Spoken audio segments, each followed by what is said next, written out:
All right, hello. So this is another episode of Courageous Conversations. This is actually my first solo episode. So today what I will be talking about is why it is so crucially important that we as a society and culture get better at having difficult conversations with people whose views just make us angry. Because what's happening right now is one of two things. Either we just don't have these difficult conversations, right, which is the most common thing, or when we do, it's explosive and it's verbally violent and it's unproductive and it drives wedges and it drives people apart, right? Those are the two things that I see happening. And, because of this, we end up with these kind of echo chambers where we only talk to people we already agree with.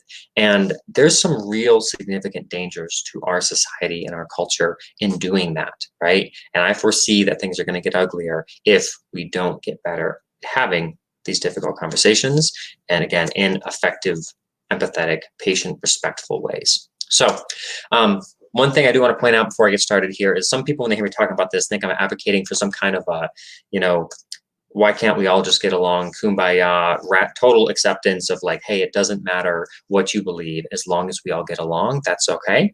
And that's not what I'm saying, because the truth is some perspectives, some opinions, some actions are truly harmful to our society, harmful to cultures, harmful to individuals, harmful to the environment, harmful to whoever. There are a lot of perspectives out there that do need to be checked. And again, a lot of people when they hear me talking think I'm just talking about, hey, let's just value being nice to each other over everything else because no one likes arguing. And that's not it at all.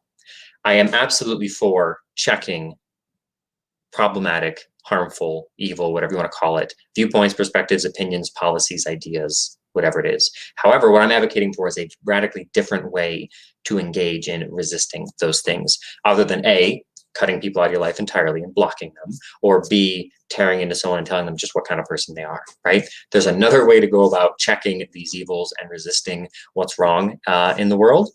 And that's what I'm advocating for. Again, not advocating for some kind of prioritizing niceness over anything else, let's all get along type worldview, because that, at best protects the status quo, right? Doesn't bring about change. All right, before we jump into it, I do want to throw a few caveats out here for those of you listening. One caveat is that I am a leftist progressive, and while this episode is designed for everyone, what I share here applies to everyone. Everyone will find it valuable. I have to admit my bias. So when I'm sharing examples of people that I've disagreed with or made me angry, you'll notice, right, it's typically people who are more conservative, right-wing people that are my examples just from my life. And that's just because I'm a leftist progressive. However, if I had someone sitting next to me who was a far-right conservative, they could probably find ample examples of their own of interactions. But again, just want to kind of be out there and admit my bias. However, if you are a right-wing leaning person, this episode will still be valuable to you. And of course, if you are a left-wing person like myself, it'll be a little bit easier to resonate with me because again, my examples and my, what I'm talking about will certainly make sense to you because we have those shared experiences engaging with people on the right. All right. I gotta slow down here. When I have a guest, I think it's easier to slow down. When it's just me in an empty room talking to a camera lens, it's a little more challenging. All right. Last caveat here. What I'm going to be sharing here is true and applies to everyone to an extent. But this episode is very much aimed at people who are not directly, personally affected by whatever issues are being discussed, by whatever kind of ignorance or hate-filled ideology is on display, right? So, if it's racism that's, being talked about, this episode is mostly aimed at white people and how they engage with the issue of racism. If it's transphobia, right, then I'm talking to cisgender people of all races. If it's anti-Semitism or Holocaust denial, right, then I'm talking to non-Jewish people. That's who I'm focusing this on. That's the only experience I have, right? I'm not a member of any marginalized group. So that's who I'm speaking to. Now, again, I have seen examples of when people who were actually the victims of hateful ideologies adopted the same way of behaving and thinking and acting, and it's actually really effective. So if you can manage it, more power to you. But if you are a member of a marginalized group, don't feel like my suggestions or my message here is something that I'm expecting you to necessarily adopt entirely. It's entirely up to you how much you adopt it, use it, or don't use it. I can't speak to your experiences or how useful my framework would be for someone in your shoes. So you can decide that for yourself.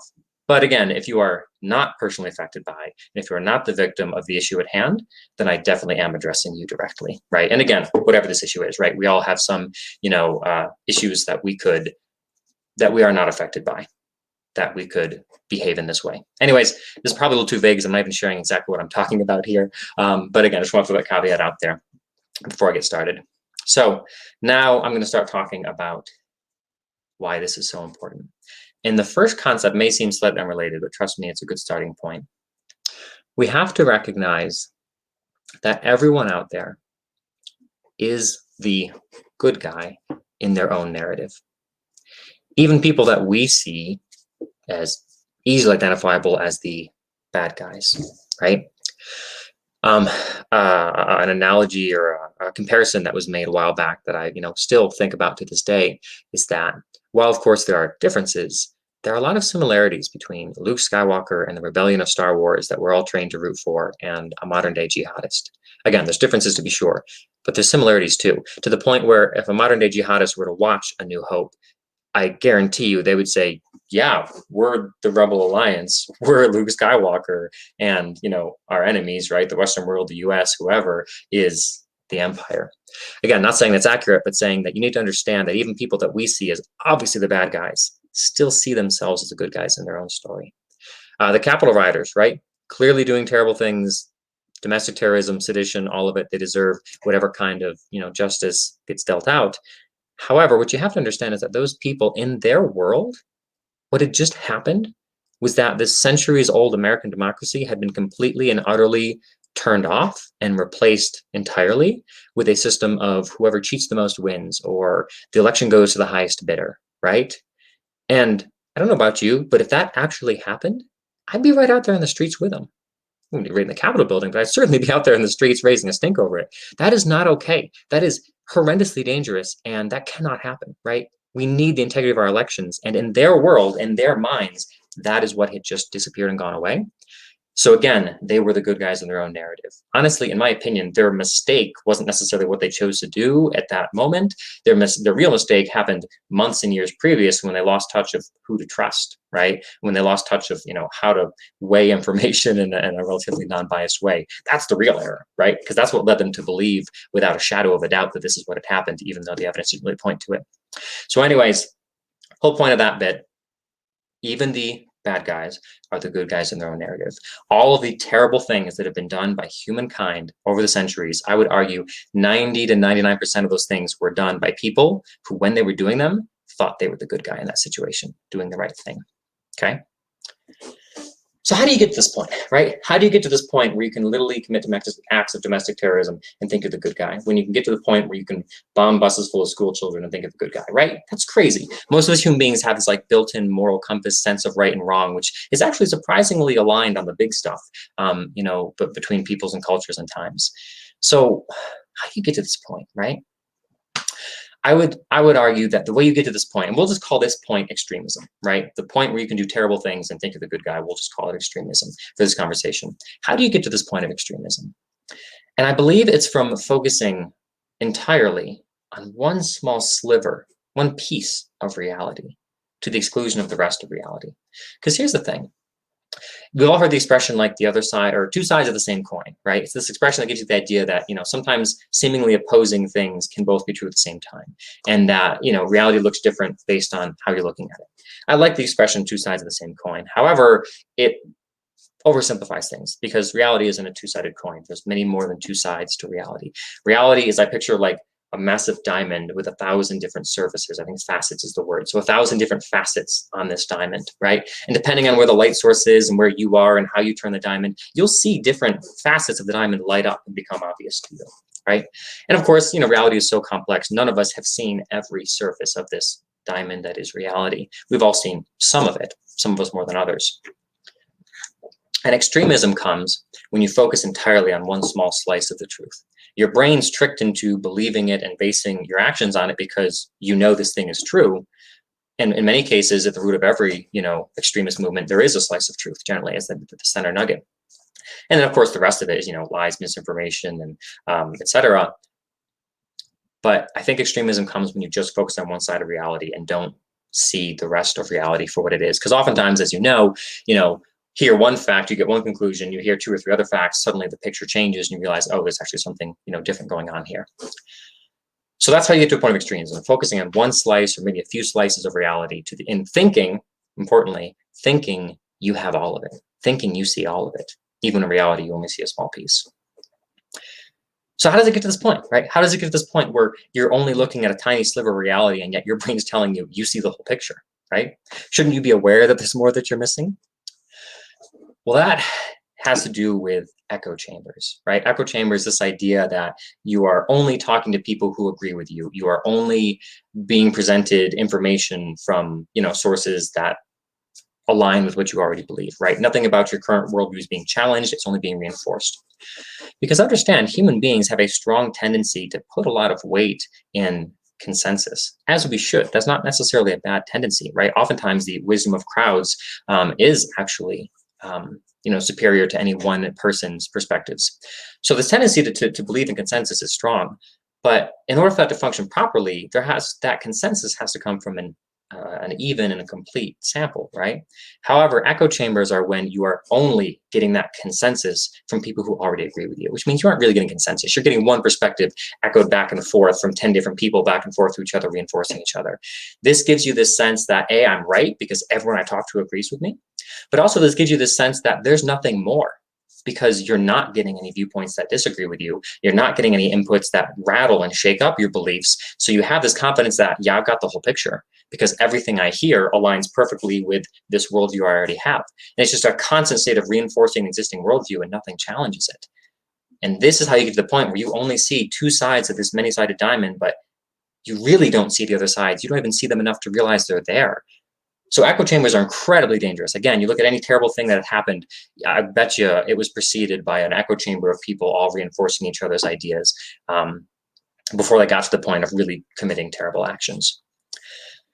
So where do echo chambers come from, right? Human beings always have this tendency to be around people who are like them. That's always existed, which is, part of the reason why extremism and terrible things have always existed throughout history.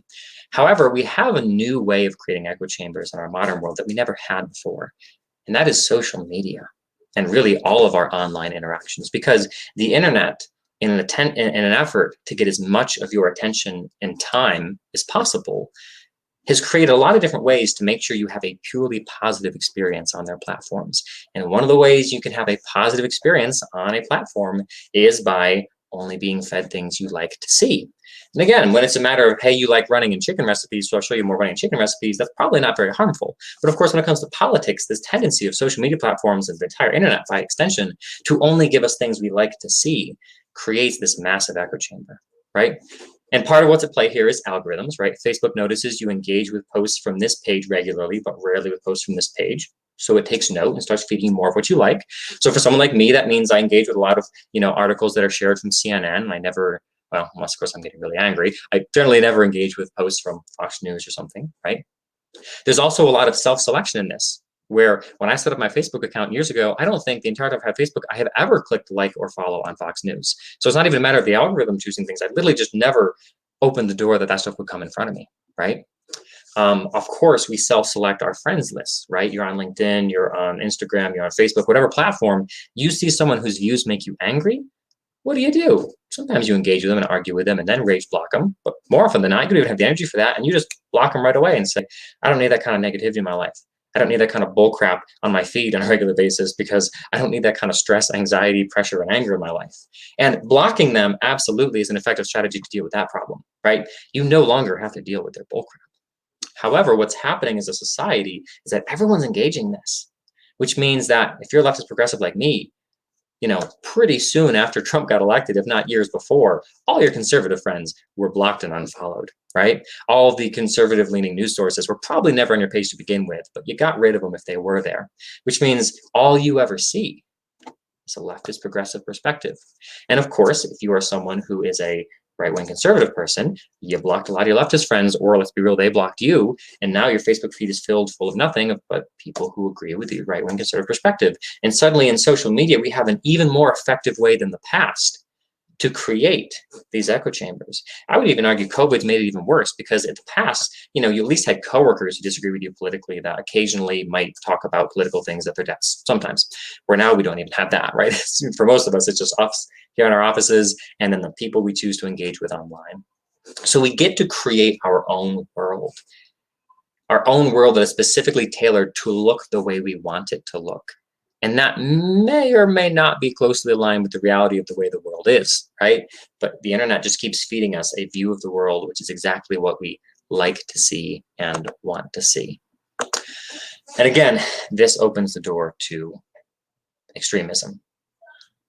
So these echo chambers are very dangerous, right?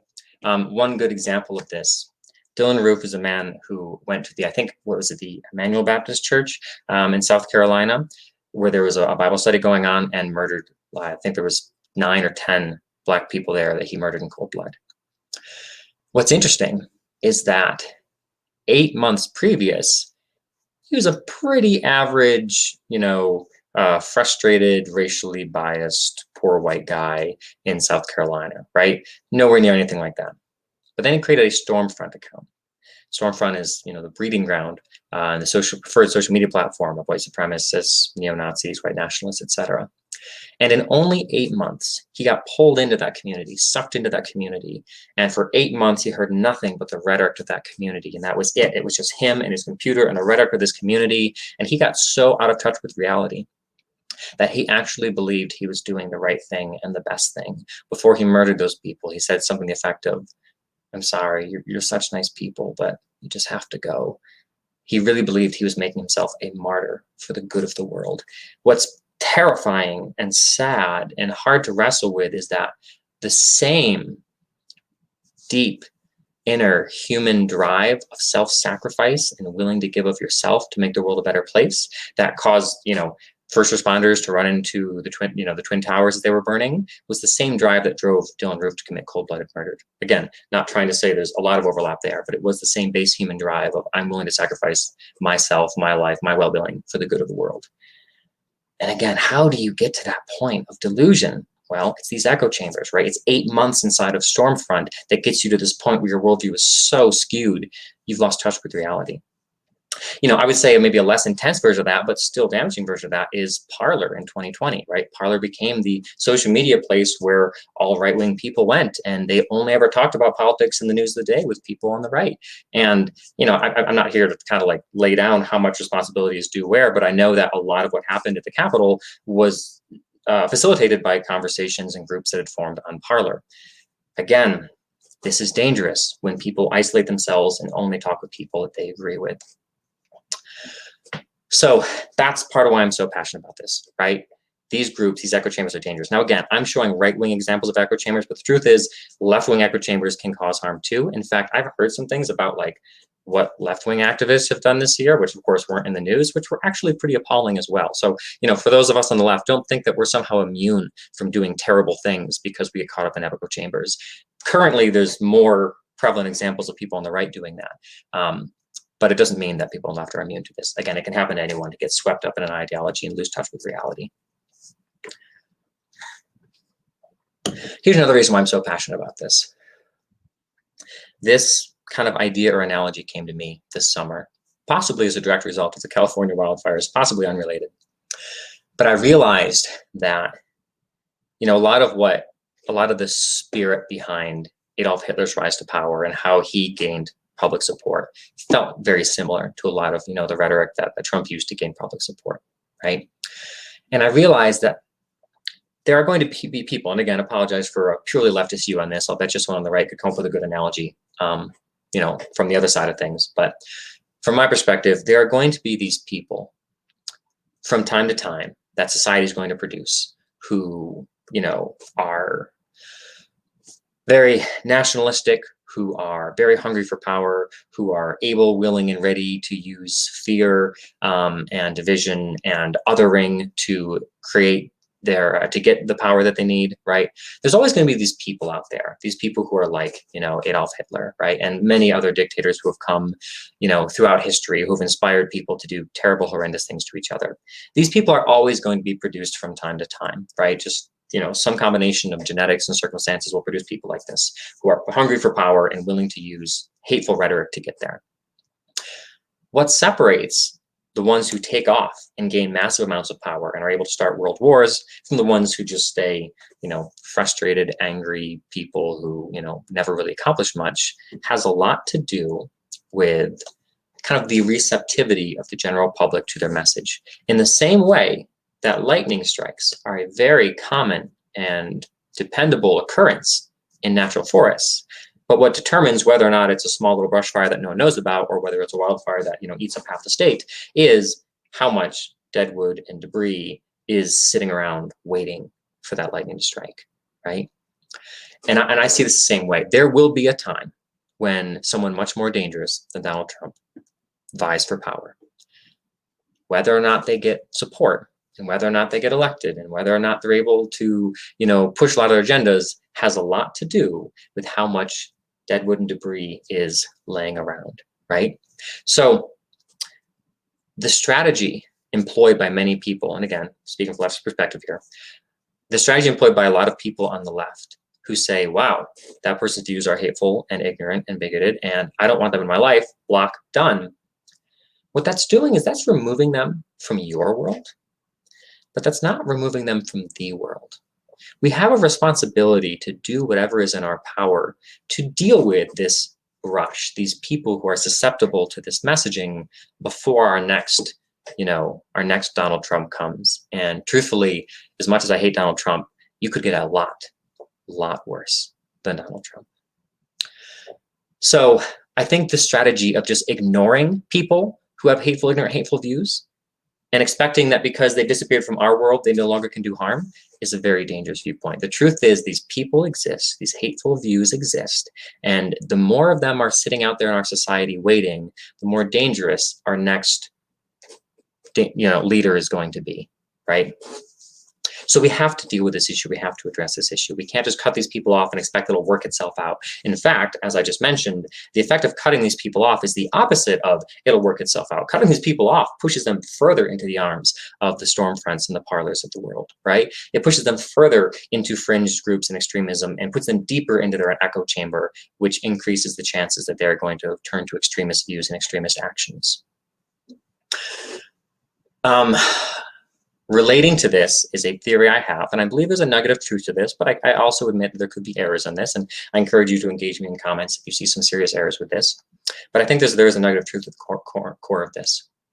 I think that the rise and support for Donald Trump is to a significant extent due to people like myself on the left and how we engaged with and how we treated people on the right over the last decade. Because these people who are on the right for the last decade have been insulted and verbally attacked, and they have been shamed and denigrated, and the whole world is starting to shift away from their way of seeing things, which, by the way, I don't mind because I'm left progressive. I like that shift. And as the world turns away from their way of seeing things, it increasingly turns hostile to them, right? And it's a lot of people on the left are very, very harsh in the way we go about talking to people on the right. There's a lot of disrespect, a lot of shame, a lot of isolation and ostracization and personal attacks and all this stuff that left collectively the American right feeling pretty bruised, right? Feeling emotionally bruised, battered, frustrated, unheard. And guess what? Donald Trump had the perfect message to resonate with people who are feeling frustrated and unheard and emotionally battered and bruised. He said everything they needed to hear, everything they wanted to hear, everything their hearts have been craving for, and they found a deep emotional resonance with his messaging, which created a type of loyalty which was impervious to anything that Donald Trump did, right? Realistically, the American right that so values, morality and family values and religious values and sexual purity and all these things, right, should have been really, really freaking disturbed by the grab by the pussy comment, right, and by the Stormy Daniels evidence coming to light. They should have been really disturbed by that. But I'm sure, as my fellow leftists noticed, no one actually really batted an eye at anything Trump did or said, because that type of fierce fanatical loyalty comes into play when there's that deep emotional resonance, that emotional connection with someone, right? You're suddenly willing to forgive and turn a blind eye to and make up excuses for someone in a massive way when you have that deep emotional connection with a leader that you've never had in the past, right?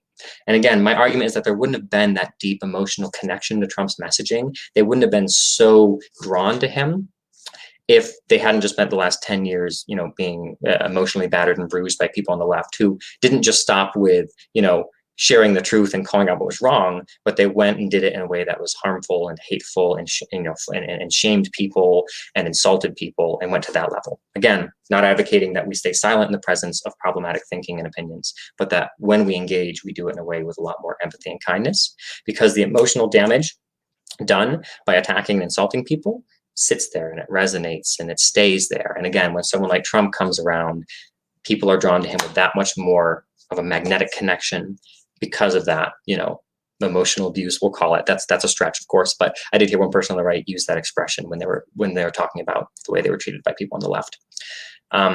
So anyways, right, in summary here, echo chambers are dangerous.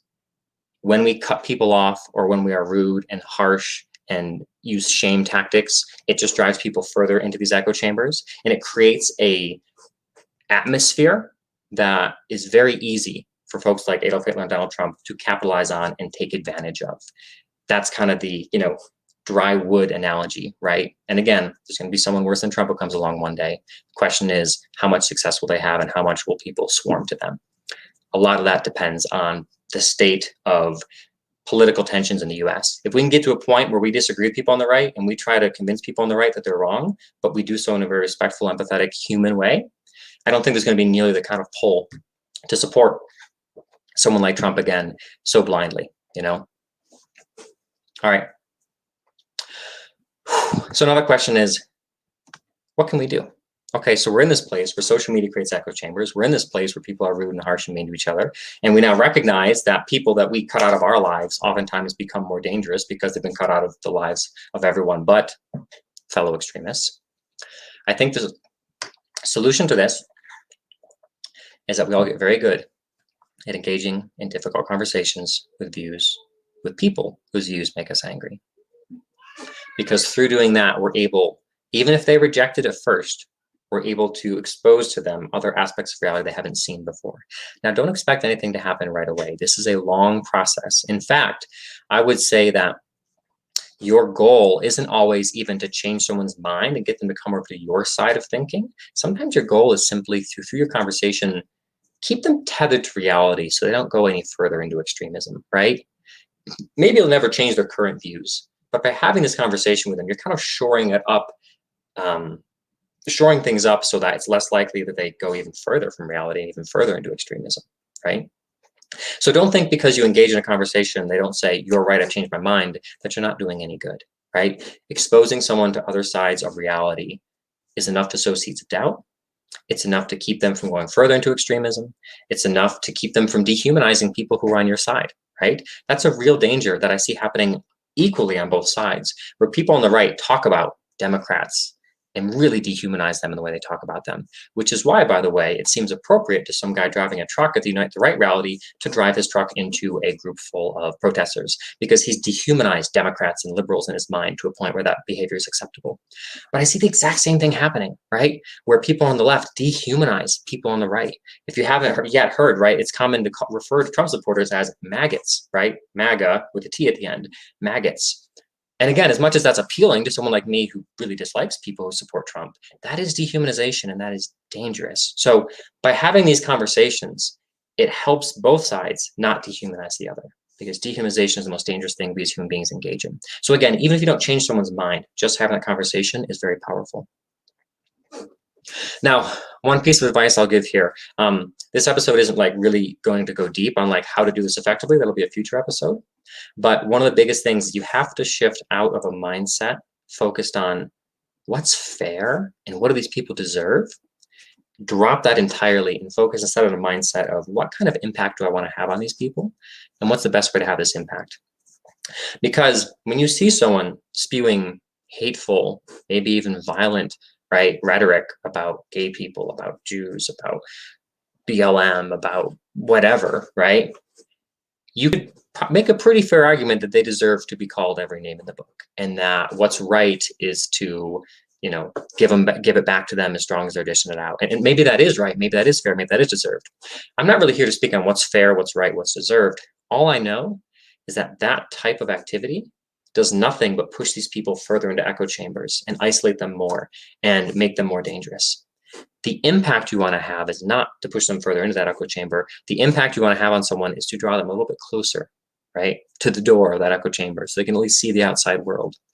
And again, tether them to reality and maybe one day change their minds. Maybe one day get them to reverse position on something. That'd be great. But it doesn't have to be that severe for it to be a success. Just having the conversation makes it harder for them to dehumanize you, plant seeds of doubt in their mind that maybe one day will blossom to make them change their minds.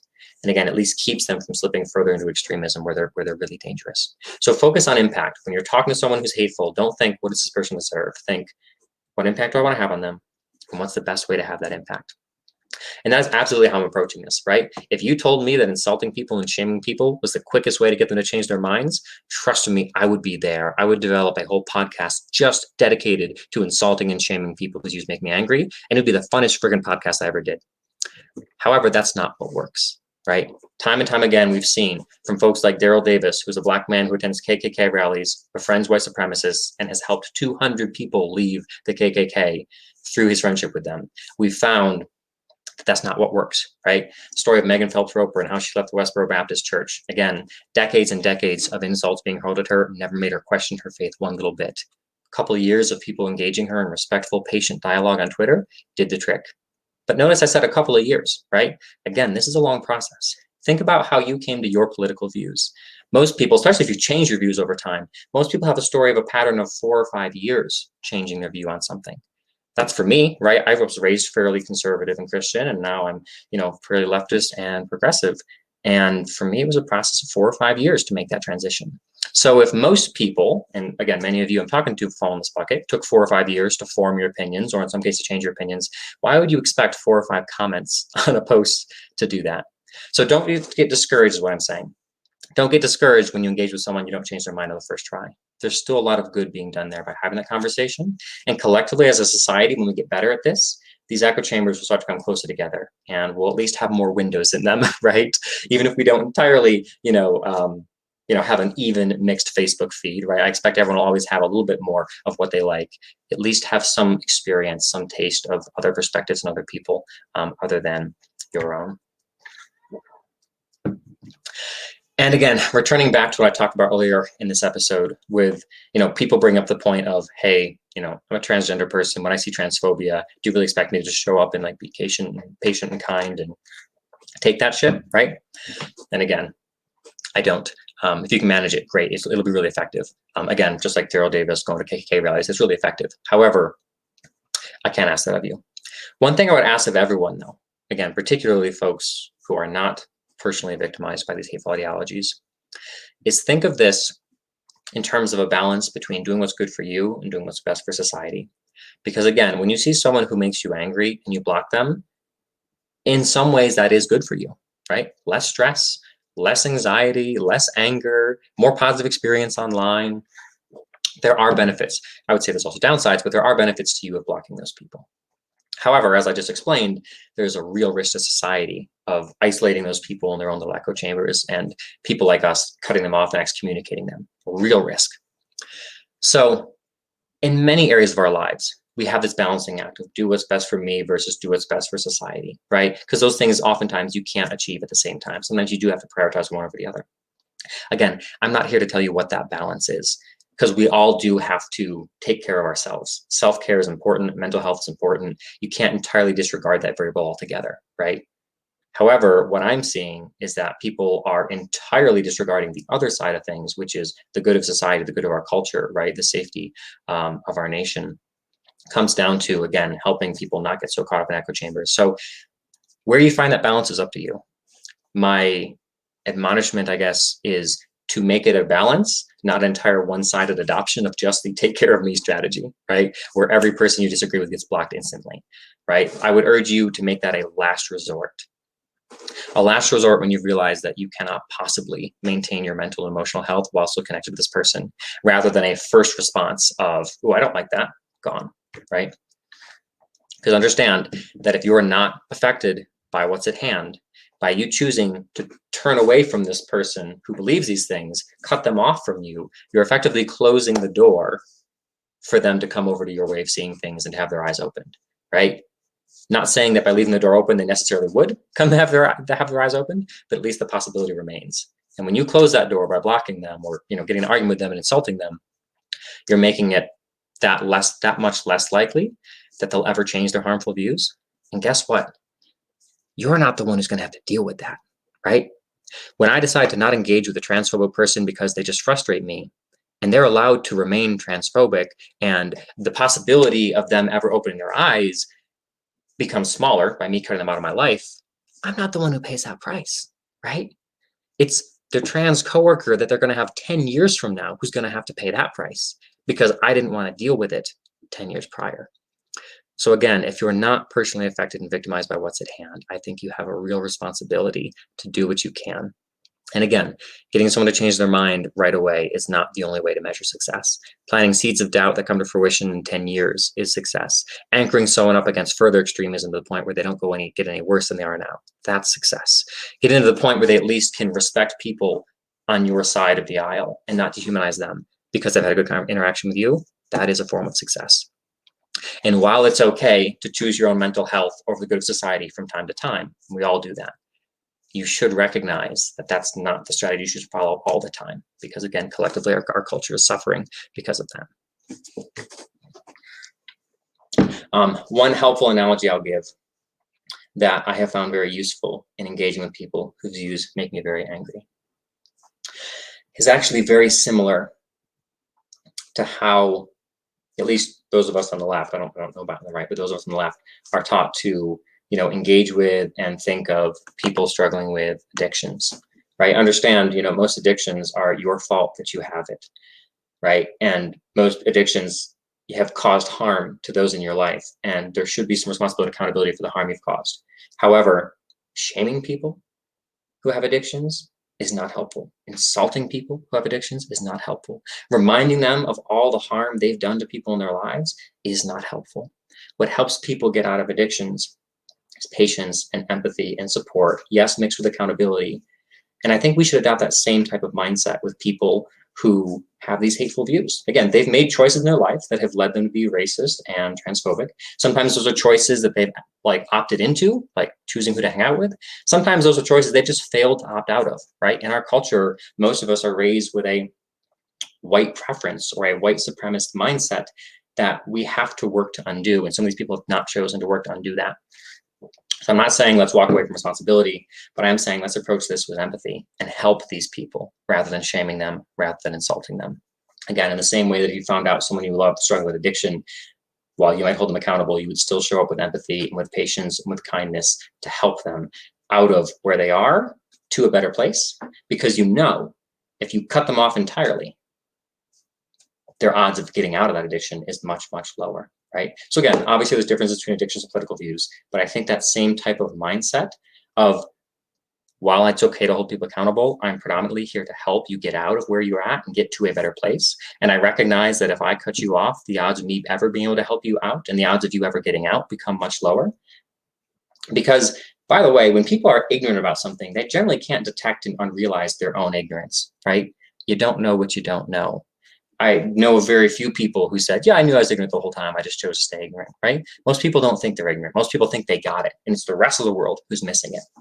So you've got to come alongside with that mentality of, what impact do I want to have on this person? And what's the best way for me to help them leave these harmful worldviews they hold now and see the light and peel the scales off their eyes so they can see a better way, right? And again, empathy, kindness, and compassion are the only way to help people change their views on things politically, only way to help people leave extremist groups, and again, also the only way to help people, break addictions and other bad patterns and habits in their lives. So that is my message. I will do a future episode where I go into a little bit more specifics of how to do this, because even if you agree this is important, that doesn't change the fact that when you see that bull crap spewed out on the screen in front of you, it's going to create a crimson hot rage inside you, and you're going to be like, okay, what do I do now, right? There are things that you can do to more effectively engage with people. There are things you can do to monitor your own mental and emotional state. And there are ways you can craft your message to make them more palatable to the person you're talking to increase the chances that they actually accept what you're saying and make it part of their own worldview. So I will do a future episode going into that. This episode is mostly focused on why it's so important and why it's so dangerous to avoid this work altogether. A lot of the episodes that I've recorded will now maybe make a little more sense seen through this view, right? And future episodes that I do will make more sense seen through this view. I'll say if you like what I'm saying here, if this resonated with you, and you want to be part of, healing this divide and getting people in echo chambers to talk to each other, then this will be a great podcast for you. So wherever you're watching this or listening to it, subscribe to it. I'm going to have episodes every week talking about different courageous conversations. Many of them will be between people who disagree about political topics. Many of them will be other forms of courageous conversations, right? But it's all going to be very valuable and help you have these conversations. One last thing that I'll throw out here is, if this message really resonated with you, and if you find yourself, saying, oh, heck yes, to a lot of what I'm saying, let me know. Find me on LinkedIn. It's probably the easiest way to do it, right? I'm Jonathan Mahan. I don't know, I'm the only guy who looks like this. Of course, you podcast listeners, that might not help. Anyways, I'll put a link to my LinkedIn profile in this episode so you guys can see that. Connect with me. I don't know exactly what I'll do. Maybe I'll create a LinkedIn group, a Facebook group, a Slack community, a free Patreon page. But if this really resonates with you, let me know, because we shouldn't have to do this work alone. This is hard. We shouldn't have to struggle and learn independently, right? We can work on it together. So I'm going to create some kind of an insiders group. I don't know what I'll call it, but some kind of an insiders group where you guys can suggest episode ideas to me when I'm looking for a guest to have to make a great episode. You guys can help introduce me to guests. We can work on growing our skills together, because myself, as strongly as I believe in this, I'm not perfect at it, right? Like I do okay, but I think I could get a lot better. And even if you guys are really resonating with this, I am actually opening this platform up to have guest hosts as well, where you can do episodes where I'm not even there, and it's just you and someone else having a courageous conversation together. Because I realize that just seeing my face over and over again, has some value, but there could be a lot more value in this show if there was a wider range of people involved in the conversations. And if I make up 50% of every conversation, right, I'm going to kind of bring a certain bias, and I'll bring the same thing to the table over and over again, where if we have a wide array of hosts and guests, then that'll be much more valuable to people. So if this interests you, like I said, message me on LinkedIn. I'm going to create some kind of an insiders group on some kind of platform, and we'll take it from there. All right, now the kind of formal, we'll say, episode is over. I'm actually recording this in LinkedIn Live. So a lot of people have been asking questions and leaving comments here. So I'm going to go ahead and scroll through some of these and maybe respond to some of these as we're here. If you're listening and have a question, feel free to throw it out. I got like 18 more minutes before I got to move on to something else. So I'll go ahead and just do some questions and answers here. All right. Yeah, Justin says, I used to believe that the way you lean determined whether or not you're a good person or not. Thankfully, I've learned better.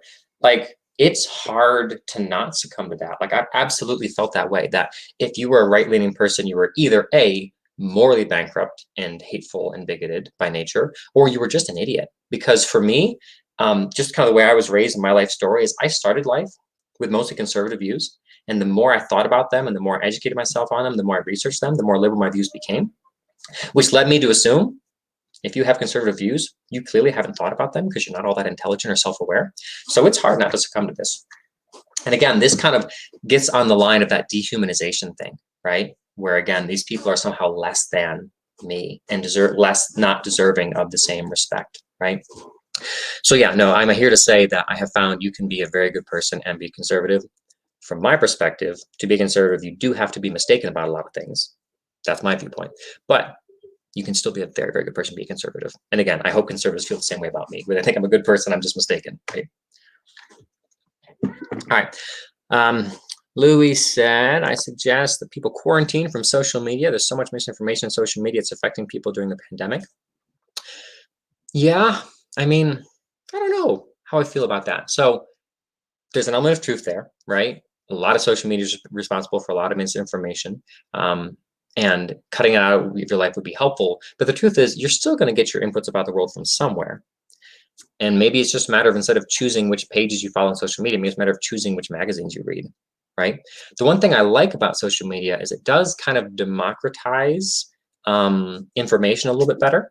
Where, in the world before social media, if you want to get your message out, it was like the major newspapers and the major news networks kind of had a monopoly on what story was told in the news. Where now, you can be an independent blogger and have a video go viral, right? Because if what you're speaking resonates with people, it can get spread out there. So it kind of has democratized information a little bit to the point where it's less concentrated in the hands of just the elite, the rich and powerful, the news networks. And now, again, an independent newspaper, which is a nonprofit and only has 1,000 subscribers, again, can have an article go viral. So I don't know how I feel about that. But you should at the very least be watchful of how social media is impacting you. And I do recommend to everyone that you follow pages and people who disagree with you. There are people on my Facebook page who every time I see their crap in my post, it makes me angry and I think this person's a dumbass. But I keep them there because I understand they have something valuable to offer me by maybe occasionally exposing me to an aspect of reality that I haven't seen before.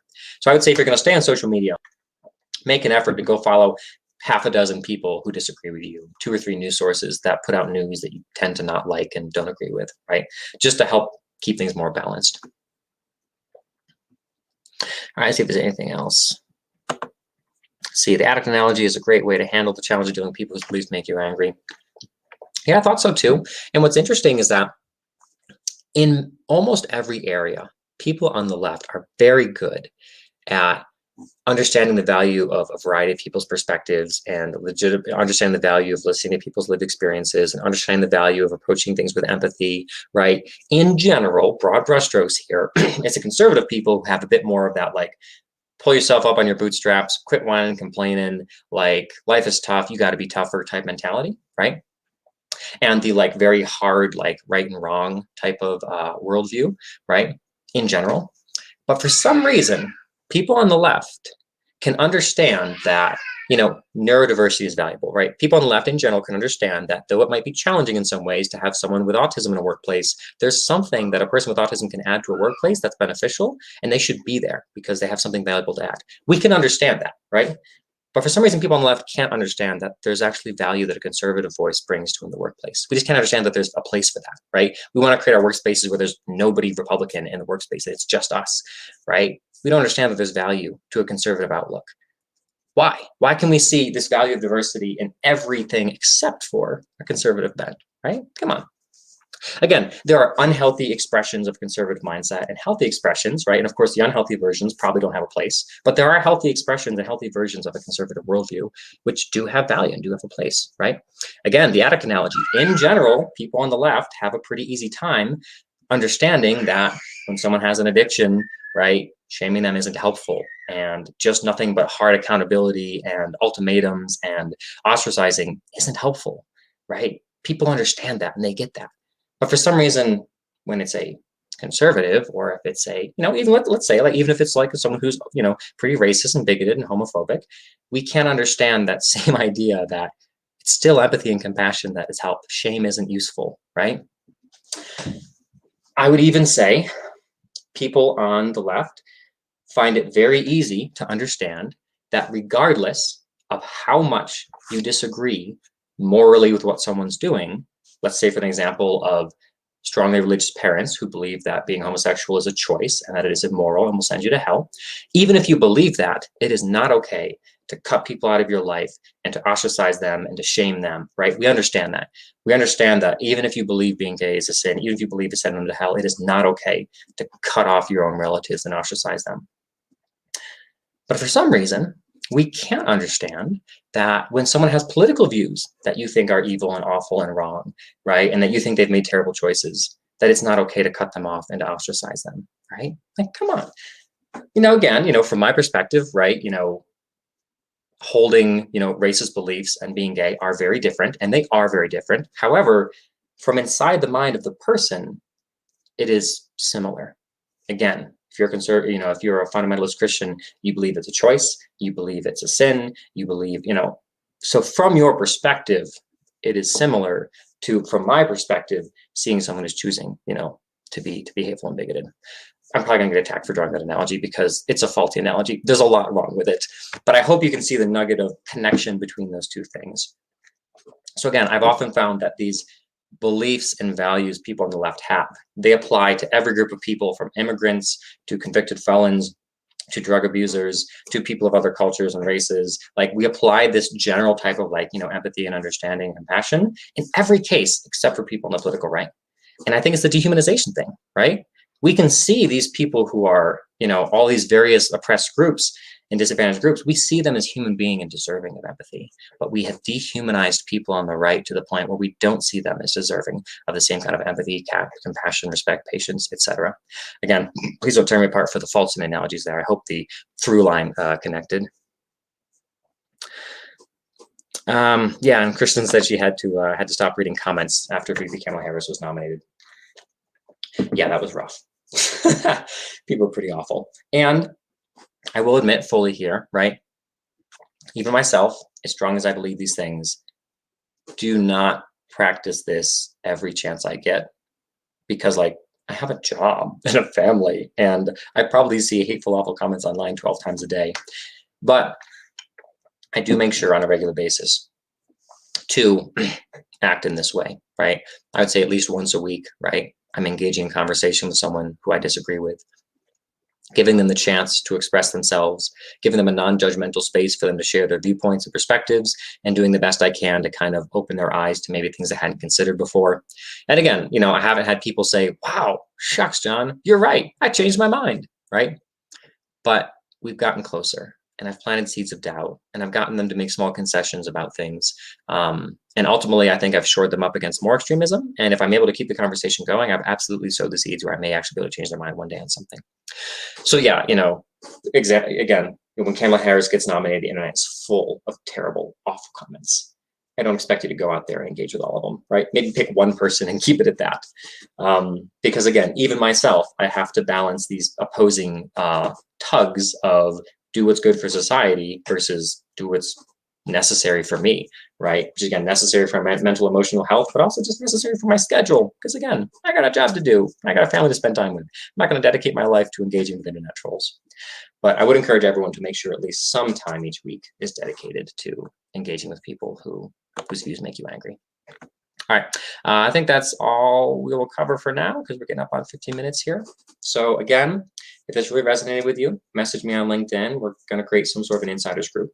There will be a future episode that comes out. I'm not sure when, but it'll be a future episode where I get into a little more specifics of exactly how to do this well, some tactical advice on how to manage your emotions, and then also some tactical advice on how to phrase your statements to make the best chance of affecting the other person's worldview.